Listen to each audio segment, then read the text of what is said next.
മിങ്കി കഴുകെ, നിനക്ക് എന്നെ സഹായിക്കാൻ പറ്റുമോ? ഇവിടെ നോക്ക മുൻമുൻ, ആദ്യം നിന്റെ പ്രശ്നം എന്താണെന്ന് എന്നോടൊന്ന് പറയ്. പ്രശ്നം എന്തെന്നാൽ എനിക്ക് കൂടില്ലല്ലോ.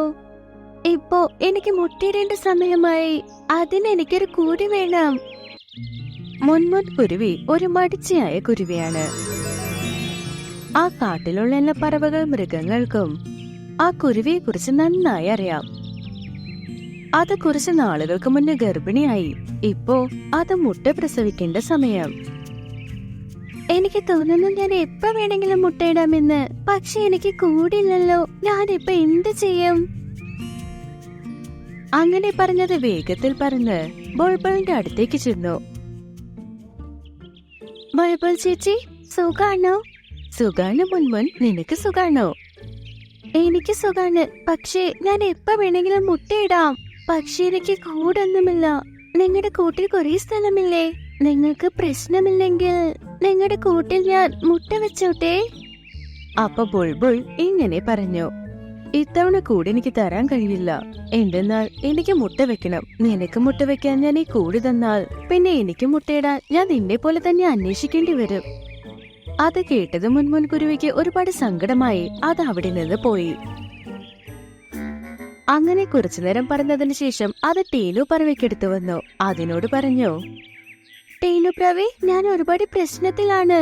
എന്നെ ഒന്ന് സഹായിക്കാമോ? എന്ത് സഹായം ചെയ്യണം മുൻമുൻ? എന്നോട് പറ. എനിക്ക് തോന്നുന്നു ഞാൻ എപ്പോ വേണമെങ്കിലും മുട്ടയിടാം.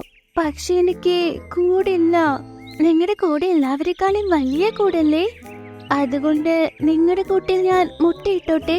അതിന് എനിക്ക് അനുമതി വേണം. മുൻമുൻ, സത്യമാണ്, എന്റെ കൂട് വളരെ വലുതാ. പക്ഷേ എന്റെ കൂട്ടിൽ ഞാനും എന്റെ ഭർത്താവും ഒരുമിച്ചല്ലേ. നീ നിന്റെ മുട്ട എന്റെ കൂട്ടിൽ വെച്ച അദ്ദേഹം എന്നോട് പിണങ്ങും. ക്ഷമിക്ക്, എനിക്ക് കൂടി തരാൻ പറ്റില്ല. മുൻമുൻ അത് കേട്ട് സങ്കടപ്പെട്ടു. അവിടെ നിന്ന് പറന്നുപോയി. അതൊരു മരത്തിന്റെ ചില്ലയിൽ ചെന്നിരുന്നു. അപ്പോഴാണ് മിൻകി കഴുകിന്റെ കൂടത് കണ്ടത്. അത് കഴുകിന്റെ അടുത്ത് ചെന്നു. മിങ്കി കഴുകെ, നിനക്ക് എന്നെ സഹായിക്കാൻ പറ്റുമോ?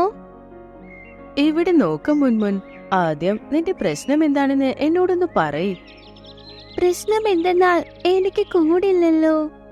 ഇപ്പോ എനിക്ക് മുട്ടയിടേണ്ട സമയമായി. അതിന് എനിക്കൊരു കൂടി വേണം. രാവിലെ തൊട്ട് എല്ലാ പക്ഷികളോട് ചോദിച്ച് എനിക്ക് മതിയായി. പക്ഷെ ആരും അവരുടെ കൂട്ടിൽ സ്ഥലം തരുന്നേ ഇല്ല. നീയെങ്കിലും ഒന്ന് സഹായിക്കേ. നിന്റെ കൂട്ടിൽ എന്റെ മുട്ട വെച്ചാ സുരക്ഷിതമായിരിക്കും. ഈ സഹായം ഞാൻ പിന്നെ ഒരിക്കലും മറക്കില്ല. ഇവിടെ നോക്കു മുൻമുൻ, ഇത് തണുപ്പുകാലമാ. തണുപ്പുകാലത്ത് എത്ര കുളിരുണ്ടാകുമെന്ന് നിനക്ക് അറിയില്ലേ? എന്റെ കൂടെ ഞാൻ നിനക്ക് എങ്ങനെ തരാൻ പറ്റും? അത് കേട്ട് പാവം കുരുവി ഒരുപാട് സങ്കടപ്പെട്ടു. അപ്പോ മിൻകി കഴുക് ഇങ്ങനെ പറഞ്ഞു, നീ ഒരു കാര്യം ചെയ്യ്. അടുത്തൊരു മരമില്ലേ, അവിടെ ഗോൾഡി കഴുകിന്റെ കൂടുണ്ട്. ഒരുപാട് ദിവസമായ കൂട്ടിൽ ഗോൾഡിയുമില്ല. എനിക്ക് തോന്നുന്നു അത് വേറെ എവിടെയോ പോയെന്ന്. എപ്പോ വരുമെന്ന് എനിക്ക് അറിയില്ല. ഇപ്പൊ വേണമെങ്കിൽ ആ കൂട് നീ എടുത്തോ. അങ്ങനെ ആ കഴുക് പറഞ്ഞതും മുൻമുൻ കുരുവി അവിടെ ഇരുന്നു കൊണ്ടേ അടുത്തുണ്ടായിരുന്ന ആ കൂട് നോക്കി.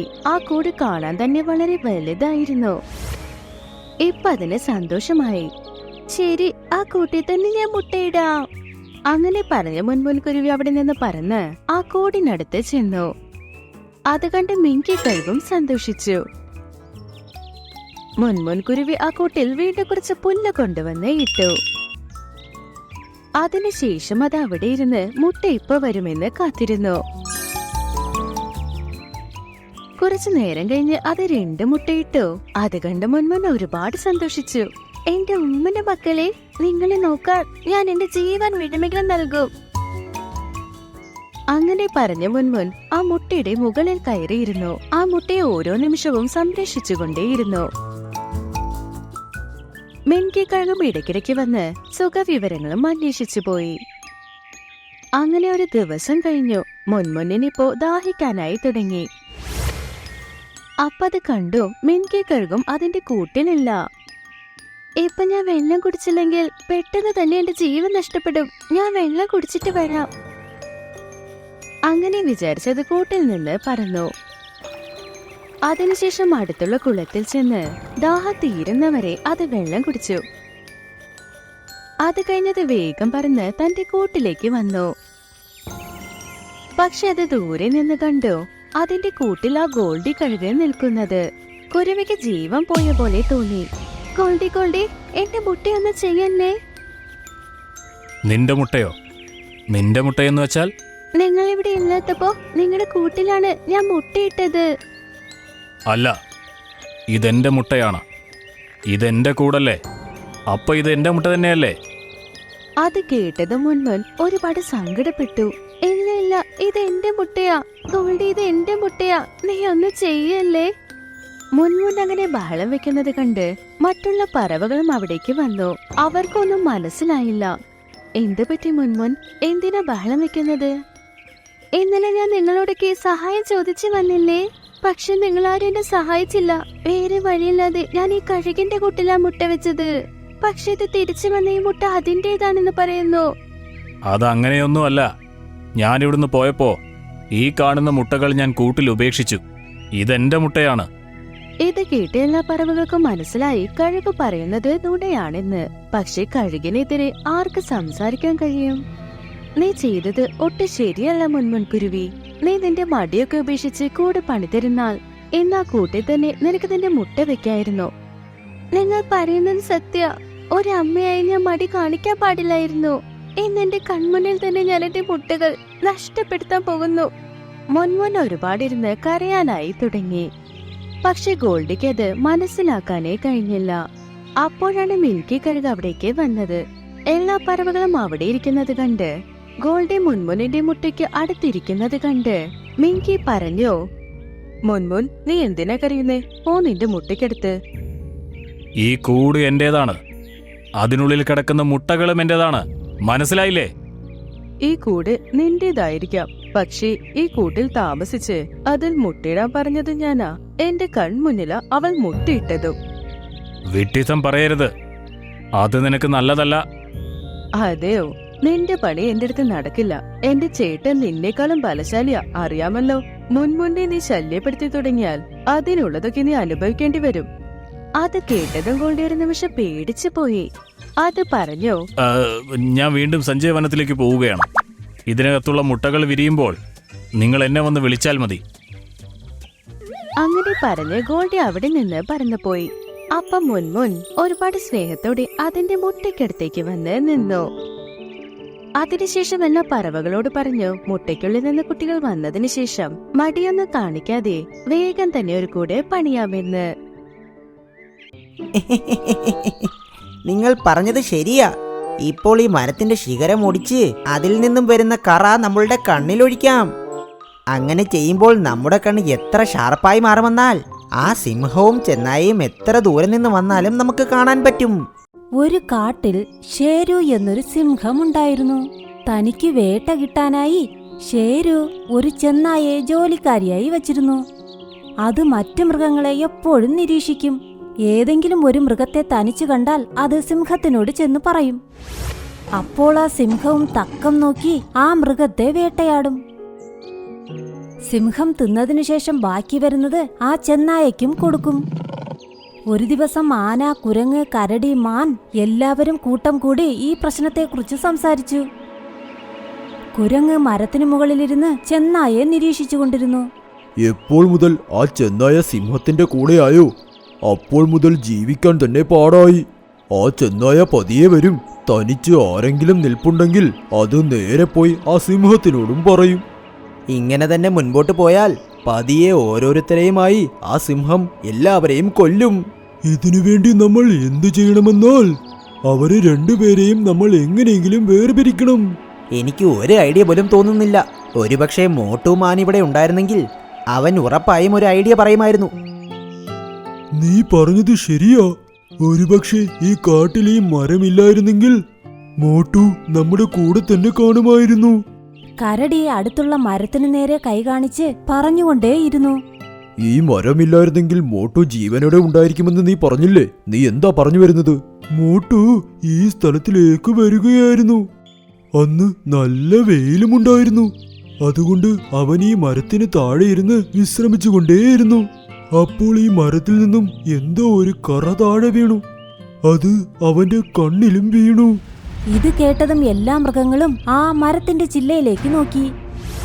അപ്പോൾ ആന പറഞ്ഞു, അയ്യോ അതെ, ആ മരത്തിൽ നിന്നും എന്തോ കറ വീഴുന്നുണ്ടല്ലോ. അത് കാണാൻ വെറും കറ പോലെയാ, എന്നാൽ അത് വളരെ ആപത്തേറിയതാ. എപ്പോൾ ആ കറ വീണോ കുറച്ചു നേരത്തിനുള്ളിൽ മോട്ടു അന്ധനായി മാറി. അതിനുശേഷം അവന്റെ കണ്ണ് അവന് ഒട്ടും തന്നെ കാണാതെയായി. അന്ധനായി കഴിഞ്ഞ് അവൻ അവിടെയും ഇവിടെയുമായി കുറെ നാൾ കറങ്ങി നടന്നു. അതിനുശേഷം അവൻ എവിടെ പോയെന്ന് ആർക്കും തന്നെ അറിയില്ല. ഇത് കേട്ടതും എല്ലാവർക്കും സഹതാപം തോന്നി. ആനയപ്പോൾ സന്തോഷത്തോടെ പറഞ്ഞു, കൂട്ടുകാരെ, സിംഹത്തിനെയും ചെന്നായെയും വേർതിരിക്കാൻ എന്റെ കയ്യിലൊരു പദ്ധതിയുണ്ട്. അങ്ങനെ ആനയപ്പോൾ തന്റെ പദ്ധതിയെക്കുറിച്ച് പറഞ്ഞു. ഇത് കേട്ടതും എല്ലാവരും സന്തോഷത്തിലായി. ചെന്നായ സിംഹത്തിനോട് മൃഗങ്ങൾ എവിടെയാണ് ഉള്ളതെന്ന് മാത്രം പറയാതെ മൃഗങ്ങൾ തമ്മിൽ എന്താണ് സംസാരിക്കുന്നു എന്നുള്ളതും സിംഹത്തിനോട് പറയുമെന്നുള്ളതും അവർക്കറിയാം. വൈകുന്നേരം എല്ലാ മൃഗങ്ങളും ആ മരത്തിനു താഴെ മനഃപൂർവ്വം കൂട്ടം കൂടി. ചെന്നായെ അവിടെ വരുത്താൻ വേണ്ടി ആനയും കരടിയും മാനും എല്ലാവരും മനഃപൂർവ്വം ശബ്ദത്തിൽ സംസാരിച്ചു. കുരങ്ങ് നിശബ്ദമായി മരത്തിനു മുകളിൽ കാവൽ നോക്കിക്കൊണ്ടേയിരുന്നു. കുറച്ചുനേരം കഴിഞ്ഞപ്പോൾ ചെന്നായ അതുവഴി വരുന്നത് കുരങ്ങൻ കണ്ടു. കൂട്ടുകാരെ, ആ ചെന്നായ നമ്മുടെ നേരെ വന്നുകൊണ്ടിരിക്കുന്നു. നിങ്ങളുടെ പദ്ധതി അനുസരിച്ചുള്ള എല്ലാ ജോലികളും തുടങ്ങൂ. കുരങ്ങൻ പറഞ്ഞത് കേട്ടപ്പോൾ അവർ വീണ്ടും ശബ്ദത്തിൽ ചിരിക്കാൻ തുടങ്ങി. ഈ ചിരി കേട്ടതും ചെന്നായ വേഗത്തിൽ നടന്നു വരാൻ തുടങ്ങി.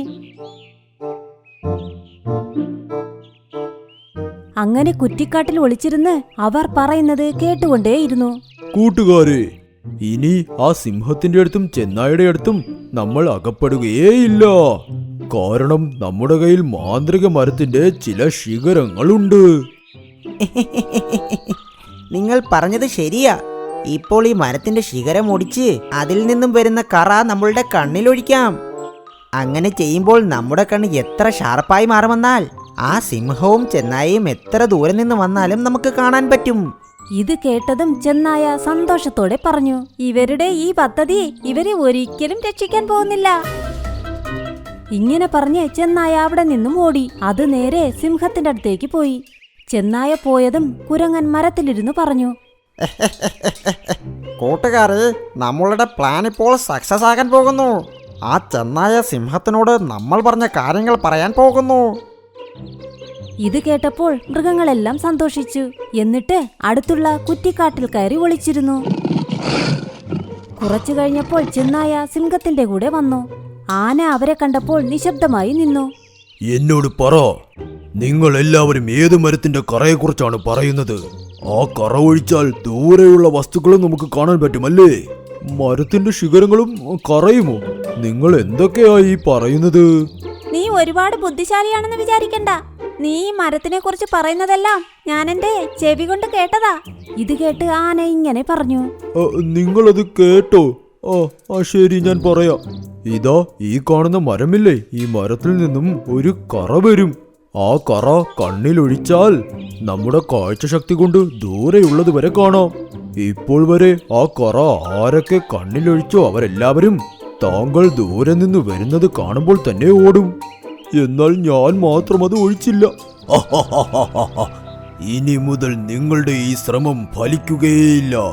ഞാനും ഇതിന്റെ കറ എന്റെ കണ്ണിൽ ഒഴിക്കാൻ പോവുകയാ. എന്നാൽ സിംഹമേ, താങ്കൾക്ക് എങ്ങനെ താങ്കളുടെ കണ്ണിൽ അത് ഒഴിക്കാൻ പറ്റും? ശിഖരം വളരെ പൊക്കത്തിലാ. അത്രയും പൊക്കത്തിൽ താങ്കൾ എങ്ങനെ പോകും? ഞാൻ ഈ കാടിന്റെ രാജാവാണ്, മനസ്സിലായോ? അപ്പോൾ സിംഹം മരത്തിനു മുകളിലിരുന്ന കുരങ്ങനെ നോക്കി പറഞ്ഞു, കുരങ്ങേ, നീ ഇരിക്കുന്ന മരത്തിന്റെ ഒരു ശിഖരം ഒടിച്ച് താഴേക്ക് ഇട്. ഇത് കേട്ട് കുരങ്ങൻ തലയാട്ടി. അതൊരു ശിഖരം പൊട്ടിച്ച് താഴേക്കും എറിഞ്ഞു.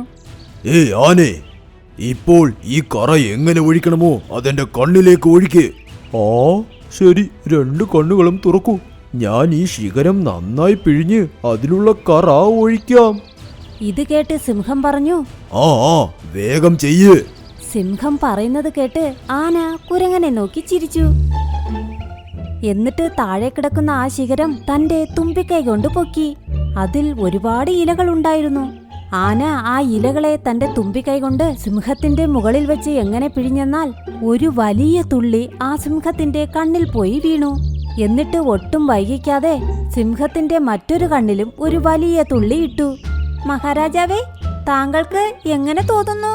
ആഹാ, നല്ല രസമുണ്ട്, നല്ല തണുപ്പ്. സിംഹം കുറച്ചുനേരം കണ്ണുകൾ തുറന്നില്ല. സിംഹം ആ തണുപ്പ് രസിച്ചുകൊണ്ടേയിരുന്നു. അത് കഴിഞ്ഞപ്പോൾ അതിന്റെ കണ്ണുകൾ നീറാനും തുടങ്ങി. പിന്നെ വേദന കൊണ്ടത് നിലവിളിക്കാനും തുടങ്ങി. ആ, എന്താ ഇത്? കണ്ണ് നീറുന്നു. പിന്നെ എനിക്ക് കണ്ണും കാണാൻ പറ്റുന്നില്ല. നീറുന്നേ, നീറുന്നേ. അപ്പോൾ ഒളിച്ചിരുന്ന എല്ലാ മൃഗങ്ങളും വെളിയിലേക്കും വന്നു. സിംഹം കണ്ണു തുറന്നു. എന്നാൽ ഇപ്പോൾ അത് അന്ധനായി മാറി. സിംഹം അവിടെയും ഇവിടെയും മുട്ടി മറിഞ്ഞു വീണുകൊണ്ടേയിരുന്നു. പിന്നെ എഴുന്നേറ്റ് അലറാനും തുടങ്ങി. ഇത് കണ്ടപ്പോൾ എല്ലാ മൃഗങ്ങൾക്കും സന്തോഷമായി. ഇതൊക്കെ എന്താ? അദ്ദേഹത്തിന് എന്താ കണ്ണു കാണാത്തത്? ഇതെല്ലാം ഞങ്ങളുടെ പദ്ധതിയായിരുന്നു, നിങ്ങൾ രണ്ടുപേരുടെയും കയ്യിൽ നിന്നും മോചനം കിട്ടാൻ. ഇനി സിംഹത്തിന് കാണാൻ പറ്റില്ല, അതുപോലെ നിനക്കിനി ഒരു ജോലിയും കാണില്ല. ഇങ്ങനെ പറഞ്ഞ് ആന തന്റെ തുമ്പിക്കൈ കൊണ്ട് ആ ചെന്നായുടെ കഴുത്തിൽ പിടിച്ചു. അപ്പോൾ കുരങ്ങൻ ചെന്നായുടെ കണ്ണിലും ആ ഇലകളുടെ കറ പിഴിഞ്ഞൊഴിച്ചു. ഇപ്പോൾ സിംഹവും ചെന്നായും അന്ധനായി. അങ്ങനെ എല്ലാ മൃഗങ്ങളും അവരെ അവരുടെ വഴിക്ക് വിട്ടു. അപ്പോൾ ആന പറഞ്ഞു, കൂട്ടുകാരെ, ബുദ്ധിയാണോ വലുത് അതോ സിംഹമോ?